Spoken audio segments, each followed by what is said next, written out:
بسم اللہ الرحمن الرحیم اللہم صلی علی محمد وعلی محمد وعجل فرجہم وفرجنا بہم۔ امام علیہ السلام کی دعا شیطان کا ذکر آتے وقت اس کے مکر اور اس کی عداوت سے بچنے کے لیے۔ اے اللہ تیری پناہ مانگتے ہیں مردود شیطان کے وسوسوں اور اس کی مکاریوں اور اس کے ہیلوں سے اور اس کی جھوٹی امید افزائی پر اعتماد کرنے سے اور اس کے دعووں اور فریبوں اور اس کے ہتھ کنڈوں سے، اور اس بات سے کہ اس کے دل میں یہ لالچ پیدا ہو کہ وہ ہمیں تیری اطاعت کے راستے سے بہکائے اور تیری نافرمانی کے ذریعے ہمیں رسوا کرے، یا یہ کہ جس چیز کو وہ راستہ کر کے پیش کرے وہ ہمیں واقعی اچھی لگنے لگے، یا جس چیز کے لیے وہ ہمارے لیے مکروہ ظاہر کرے وہ ہمیں واقعی بار معلوم ہونے لگے۔ اے اللہ ہم سے اپنی عبادت کے ذریعے اسے دور کر دے، اور ہم جو تیری محبت میں جانفشانی کرتے ہیں اس کے باعث اس کو ناکام بنا دے، اور ہمارے اور اس کے درمیان ایسا پردہ حائل کر دے جسے وہ چاک نہ کر سکے، اور ایسی دیوار قائم کر دے جسے وہ نہ توڑ سکے۔ اے اللہ رحمت فرما محمد وعلی محمد پر، اور اسے ہمارے بدلے اپنے کسی دشمن کے پیچھے لگا دے، اور اپنے حسن حفاظت سے ہم کو اس سے محفوظ رکھ، اس کے ظلم کے مقابلے میں ہماری حمایت کر، اور اس کو ہم سے روگرداں کر دے، اور ہمارے سامنے سے اس کا نقش قدم مٹا دے۔ بار الہ رحمت نازل فرما محمد اور آل محمد پر، ہمیں ویسی ہی ہدایت اور رہنمائی سے بہرہ مند فرما جیسی اس کی گمراہی اور ضلالت ہے، اور ہمیں اس کی گمراہی کے مقابلے میں پرہیزگاری کا توشہ سفر عنایت کر،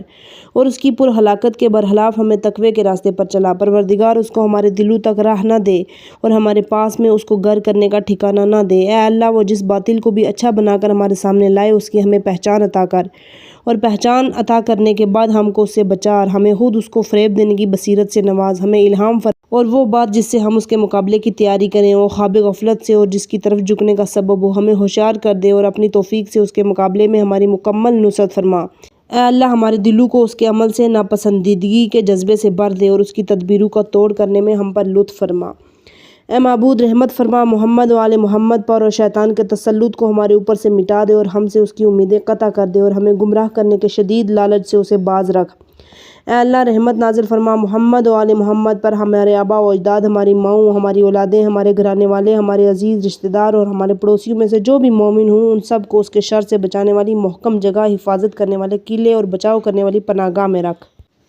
اور انہیں اس سے بچائے رکھنے والی زریں پہنا دے، اور اس کے مقابلے کے لیے تیز دھار والے ہتھیار عطا کر۔ اے پروردگار اپنی ربوبیت کی گواہی دینے والوں اور تیری وحدانیت کی سچی گواہی دینے والوں اور تیری خاطر سچی بندگی کے ساتھ اسے دشمن رکھنے والوں اور علوم کے سیکھنے میں شیطان کے برخلاف تجھ سے مدد چاہنے والوں کو بھی اس میں شامل کر۔ اے اللہ اس کی بندھی ہوئی گرہیں کھول دے، اس کے جوڑے ہوئے کو توڑ دے، اس کی تدبیر کو ناکام بنا دے، اور جب کوئی ارادہ کرے تو اسے روک دے، اور جسے وہ مضبوط کرے اسے درہم بھرم کر دے۔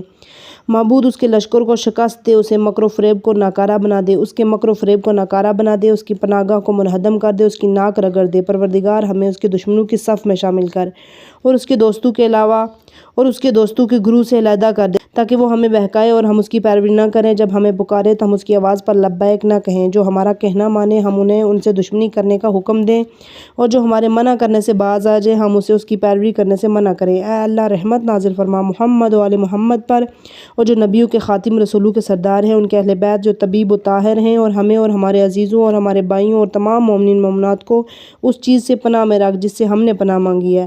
اور ہم سب کو امان میں رکھ اس چیز سے جس سے حائف ہو کر ہم تجھ سے امان طلب کرنے میں غفلت ہو گئی ہے، اور جسے ہم بھول گئے ہیں اسے ہمارے لیے محفوظ رکھ۔ اسی لیے ہمیں نیکوکاروں کے درجوں اور ایمان والوں کے مرتبوں تک پہنچا دے، اور ہماری دعا قبول فرما، اور تمام جہانوں کے پروردگار